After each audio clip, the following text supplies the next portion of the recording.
Welcome to Radio Horror Tonight here at WCW, as well as also, if you're not able to catch the live broadcast of this eventually, you will catch it on the Spidey Dude Radio Network as a podcast episode, or eventually chopped up into an awesome slideshow of cool images by the incredible artists we have on the show tonight, covering the Amazing Spider-Man Bloodhunt miniseries. And returning to the show with us is the artist for the miniseries, and also joining me from the Spidey Dude Radio Network is Zach Joyner and Ashley. Thank you both for joining me to talk with Marcelo about Spider-Man Bloodhunt. My pleasure. Thanks for having us. Yep, thank you. Yeah, no problem. Marcelo, this is like the third time you've been on Radio Horror covering the weird and the macabre, including Morbius and Strange, or Clea Strange, when she was in control of that book for the 10 issues that we had it. And now you're back over on Spider-Man doing this Bloodhunt tie-in to it. Was this something? How did the assignments get divided up for Bloodhunt? Because there's a lot of tie-ins for this series. Yeah, a lot of tie-ins. Well, I have worked on Spider-Man before. I have worked on Morbius before. Yep. I had worked on, and I don't know. I get the feeling that Marvel editorial likes the way I approach characters that have this darker tone to them. Even though Spider-Man is not, obviously a character that calls for darker tones, let's say. But since he's tied into this event that is about vampires, so and you also have the Lizard on this miniseries, on this story. So I don't know. When it comes to this, I think they always have my work in mind for some reason. You see, I also did in the past, like you said, I did the Strange, a limited series. I also worked on Moon Knight for a while, last year actually. I think those guys have me in their Rolodex are not a thing anymore. So they have my name in their minds when it comes to some darker stories. I've done Alien too, yeah, and some other things appealing to this darker tone, and not necessarily in the script, I say, but when it comes to the art, for sure. What was the Alien book you were on? The Black, White, and Blood series that Marvel puts out now regularly. Oh, yeah. Okay, cool. I haven't read that yet. I've read a few of those black and white and color books from people. I'm currently reading the Teenage Mutant Ninja Turtle one. I read the Superman one, but the Alien one I was waiting to get collected to pick up, because I'm assuming they would publish it like the way they did the Darth Vader one, which was this really elongated book that was really, a really great format for it. Yeah, these books are a lot of fun, actually. The short stories, featuring some artists in every issue. I had the pleasure to work on Aliens, and also I think it's going to come out in September 11th, I think.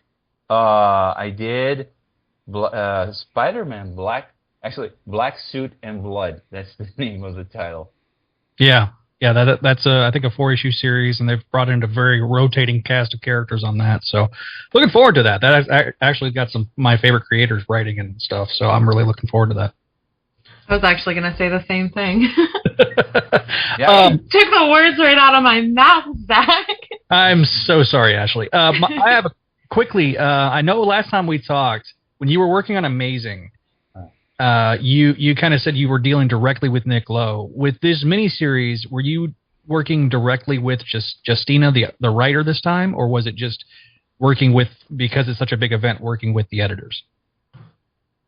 Well, most times when I work, I basically deal with the editor, the main editor, and their assistants. Depending on how busy the main editor is, I'll talk to this person more or less. Nick Lowe is a very busy guy, but I talked to him quite a few times. Yeah, actually, and to the writers. I tend to talk to them a little bit less. Interesting.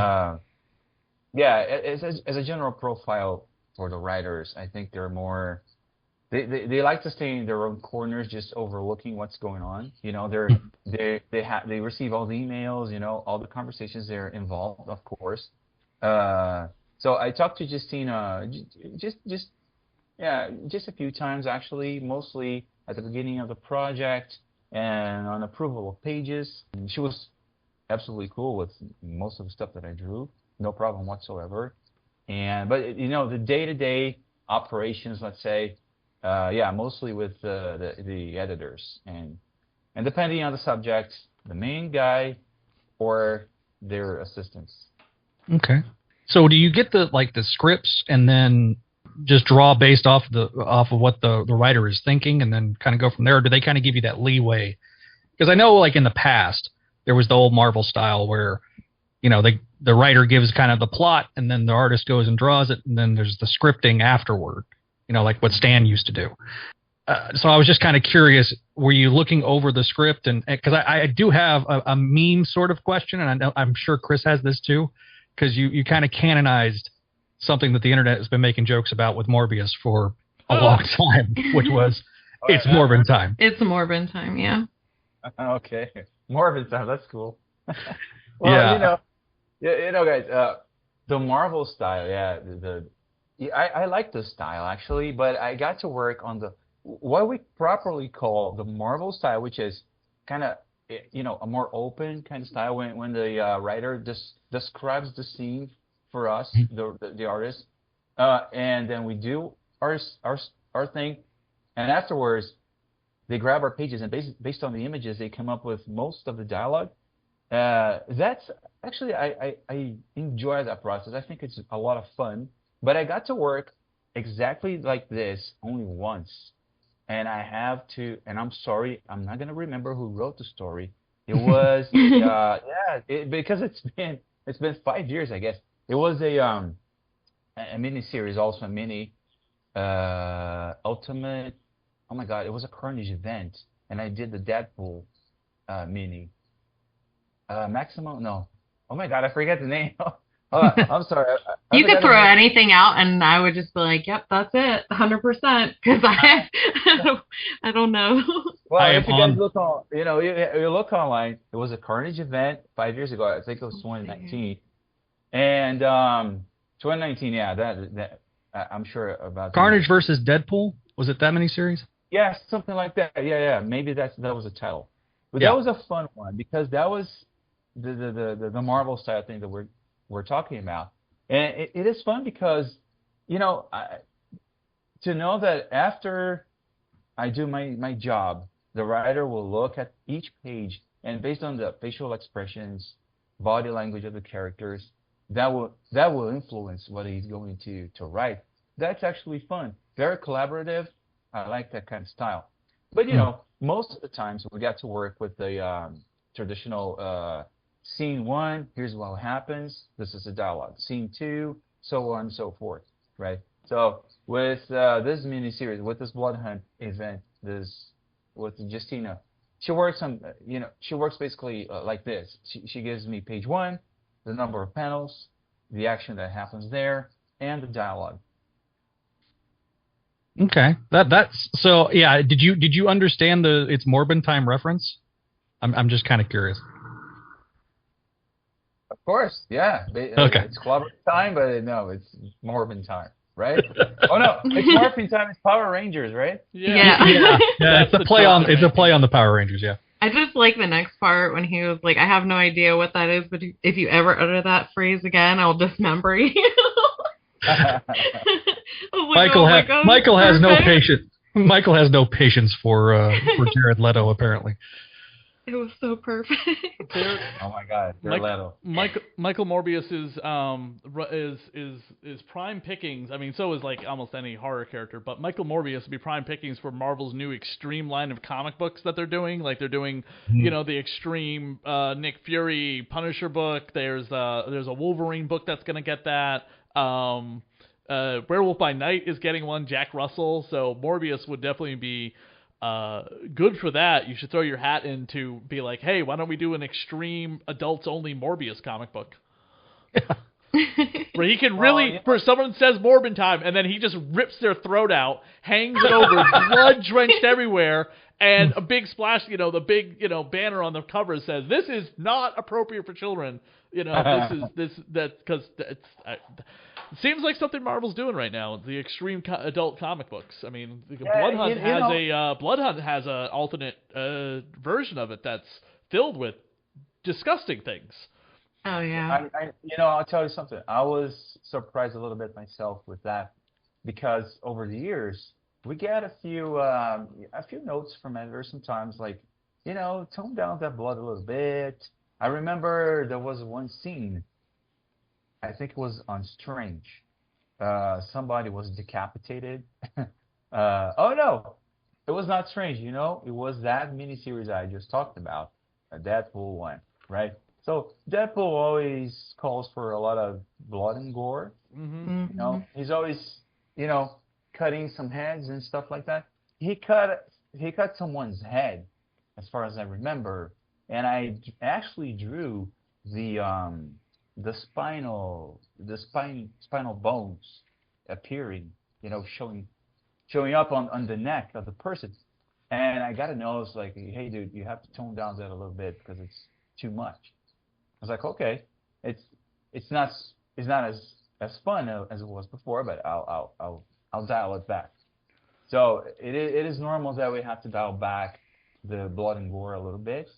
So now we're seeing a lot of that actually on the books, and I was like, yay, finally! So we can play around a little bit more with this.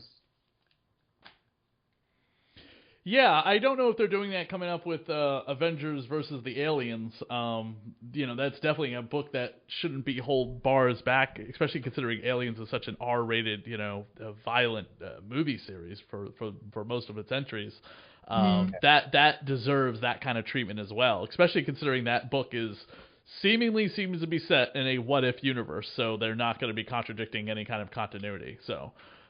right. It was something I actually mentioned to C.B. Cebulski 2 years ago. I asked him when are Aliens and Predator going to be kind of incorporated into the Marvel Universe, and they should do it like a what-if story, and he couldn't talk about it, but he said, hold that thought, we've got something planned that's going to allow us to do something I can't talk about whatsoever. Called NDAs, baby, NDAs. But sure enough, coming out late this month, or next month rather, or it should be either next week or in August, in time for Alien Romulus in theaters. We have Aliens versus Avengers, and it's from the previews descriptions, it's set in an alternate universe, so that way they can get away with probably murdering off Marvel characters left and right.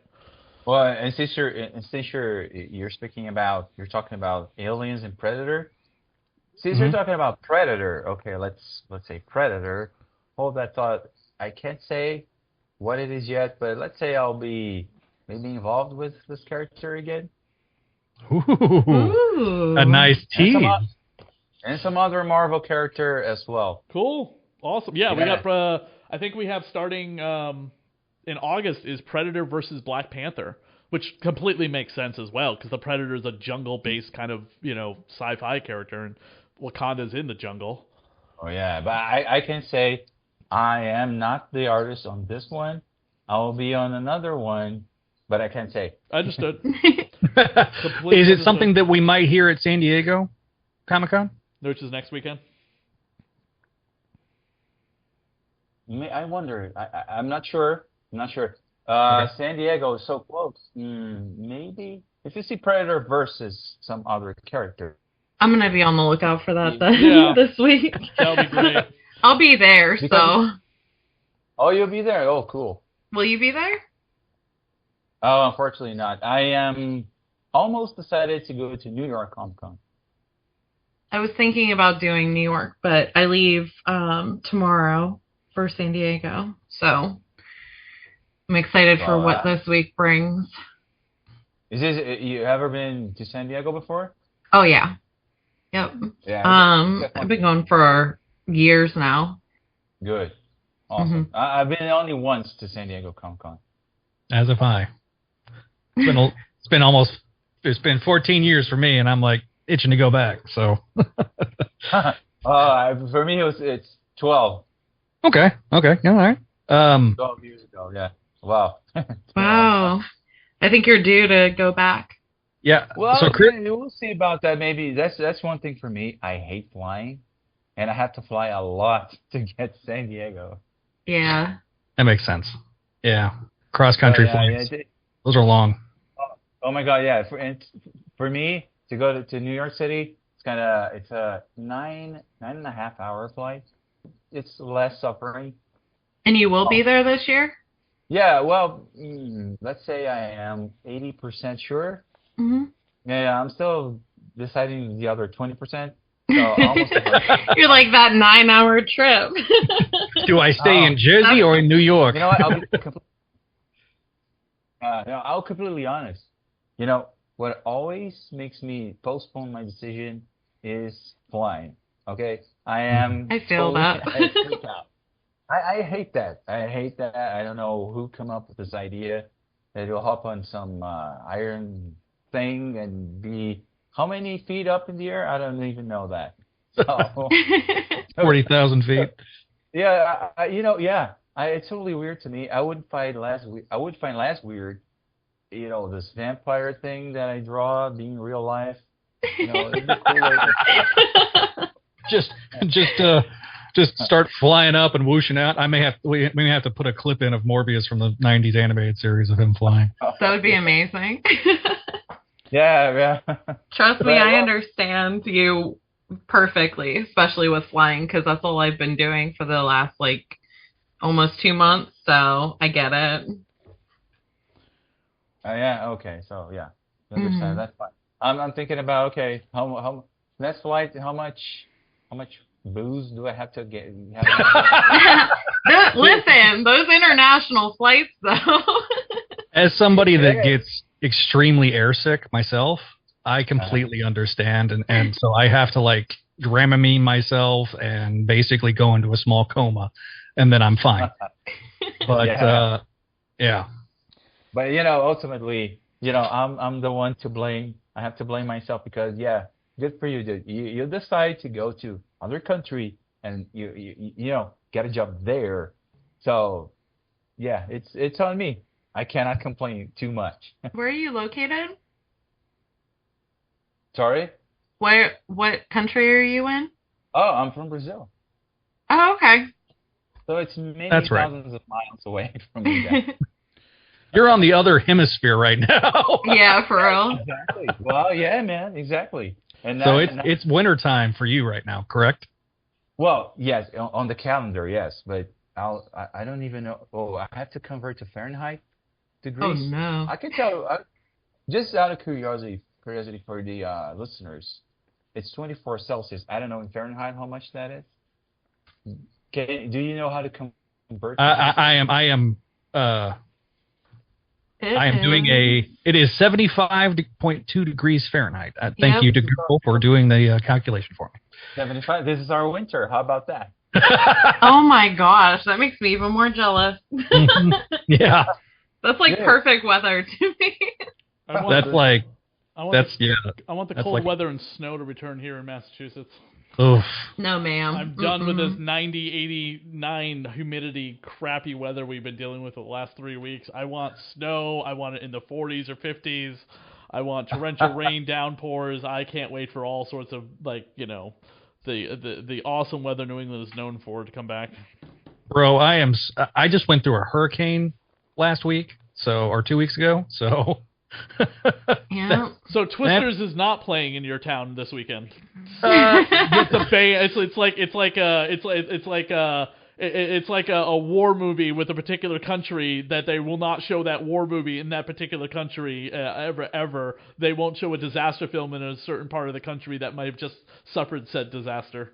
I can tell you it is playing. I haven't had a chance to go watch it, but as somebody that grew up in the Great Plains where that movie takes place, some of it is true and some of it is definitely Hollywood hyperbole. I'm just gonna say people aren't going to see that movie for the Twisters. That's all I'm gonna say. They got a good looking cast.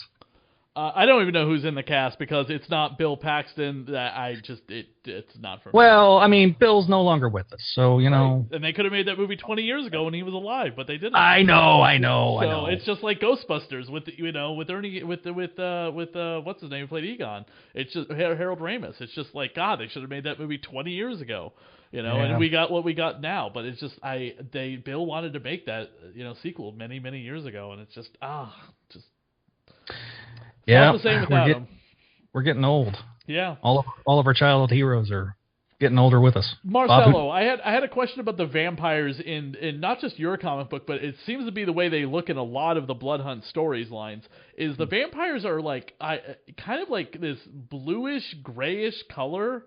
Do you know why that is? In most of this storyline, they're this blue gray looking. And not like pasty pale white, like Morbius. It's one of my favorite colors, to be honest. Yeah, well, that surprised me as well. I really don't know why. Who had this choice? But visually, I think to me it looks cool. They're more like they look like a cross between vampires and zombies sometimes. Mm-hmm. I call it dead people gray. So yeah. It's literally one of my favorite colors. So it's dead people gray. Yeah, it's kind of neutral for the comic book. It works for the comics because everything's so colorful, but they are toned down a little bit. And again, visually it looks cool, but I don't know exactly why. And I know that these vampires, the people who turned into vampires, they're going to keep showing up on the Marvel Universe for a while. Yeah, they have Blood Hunters continuing. After the miniseries is over, there's a new Blood Hunters #1 coming out, and the giveaway on that cover is that Miles Morales is going to continue being a vampire. Mm-hmm. Oh yeah. Well, if we're to believe covers, no, we don't always have to believe the covers. Right. But it's interesting that they would reveal it that way. That it's like, oh, Miles doesn't get fixed. Like, how long is he going to be a vampire for? Jubilee was a vampire for a number of years in the X-Men.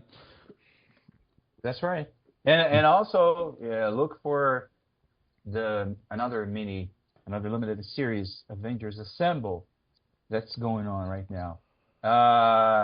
They came up with this idea that they're going to have 3 different art teams for the 3 issues of this book, and I'll be doing the third issue, the final one. The new Avengers team will be dealing with this vampire situation in the aftermath of the event. Nice. Excellent. Yeah.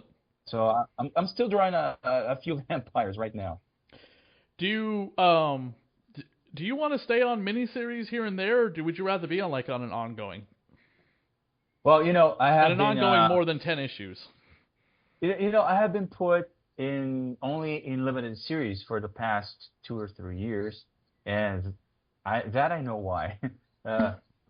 I do prefer, and Marvel also have this preference with me because of my of my speed in drawing. I'm not the fastest artist around, so maybe in a monthly book that will be too difficult for me to keep that book and for the editors to deal with me. So I tend to get late, fall back on deadlines. Oh.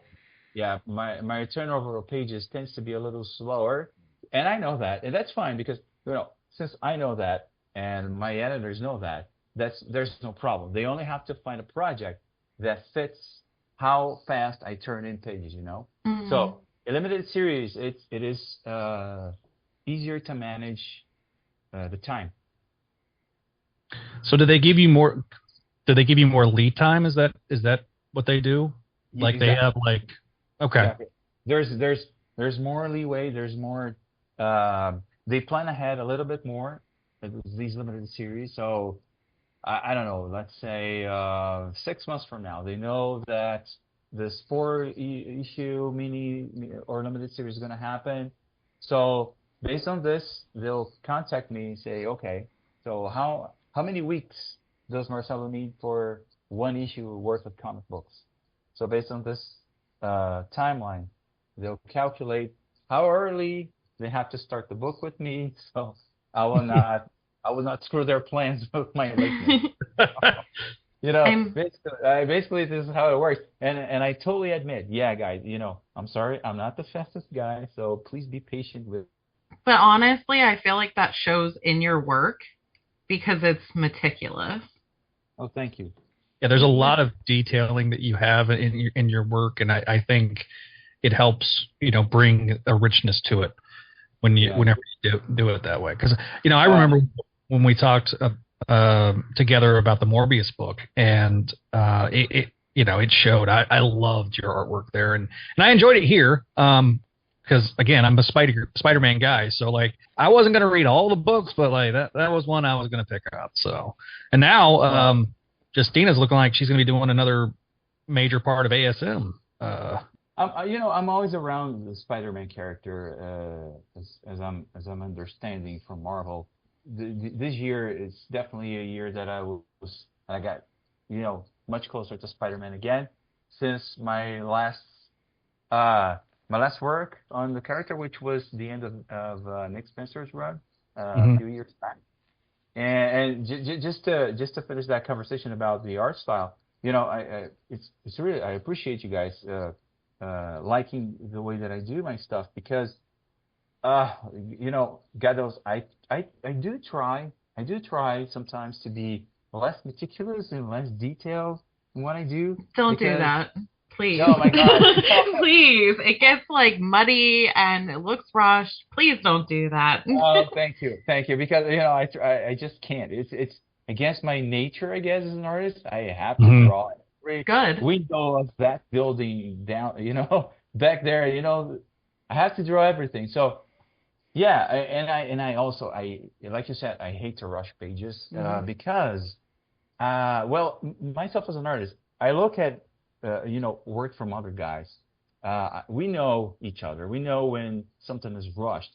But you guys, you readers, you don't know the backstage of everything. But you guys, you also know. Sometimes not, so fast, but you will look at a page and you notice, oh, okay, this guy maybe he didn't put that much effort on this one. Or a deadline got brought in for a really quick deadline, or it's rushed. Yeah. Exactly. Yeah. I think you guys notice that type of stuff when you read the books, right? At least I do, because I'm kind of a stickler for details.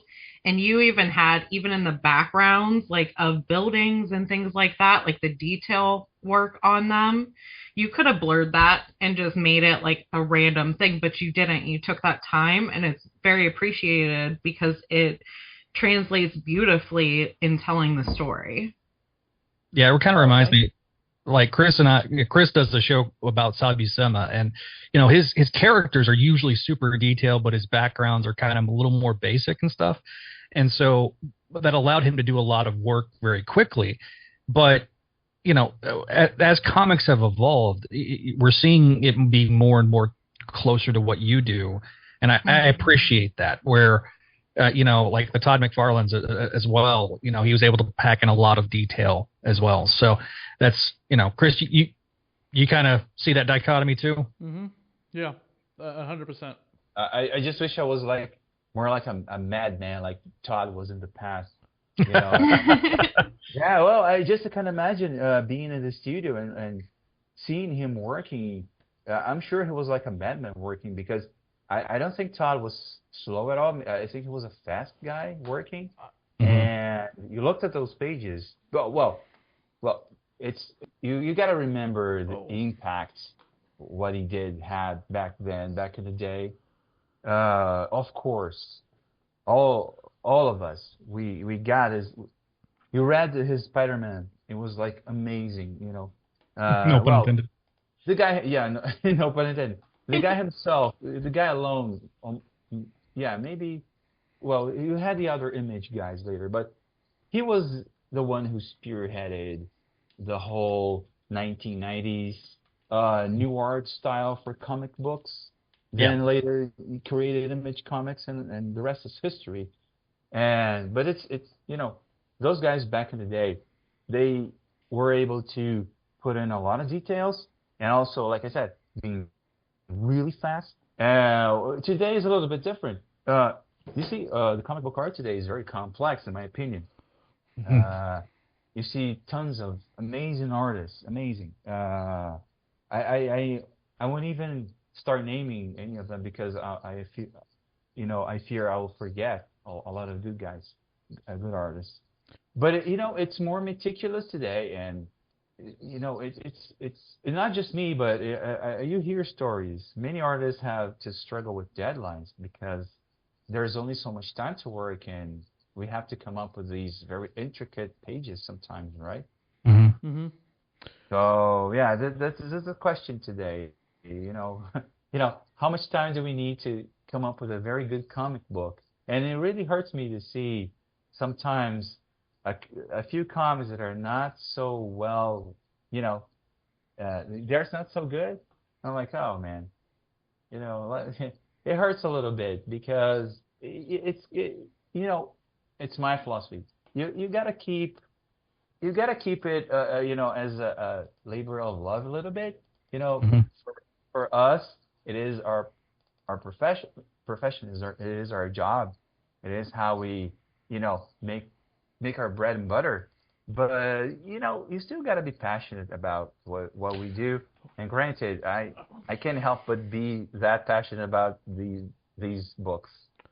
Well, we appreciate your passion, Marcelo, and returning to the show to talk about this book. Thank you so much for coming back on. The Zoom call is about to kill us, so I want to give you a proper goodbye and send off. I'm looking forward to reading your short story in the Aliens book. Like I said, I'm gonna wait. I usually wait for those books to kind of get collected to pick them up. I think they're fantastic. It's just easier to buy them in one giant format. So I'm really looking forward to that. And whatever you hinted about coming up soon in that universe sounds incredibly interesting, and I can't wait for more books from you and your incredible artwork. I really do appreciate it. Thanks for joining us. Thank you. Well, thanks for having me. If you want to follow us on the Spidey Dude Radio Network, you can. Also, over on Radio of Horror's YouTube channel, where I broadcast Radio of Horror every Sunday night from 10 to 12. And check out the rest of the shows we do on the Spidey Dude Radio Network. The new episode of the Sal Buscema Era podcast will be up, as well as a new episode of Web of Music. And Zach and Ashley over on the main show talking about the bi-weekly Spider-Man book that comes out. Thank you, everyone. Thank you for having us.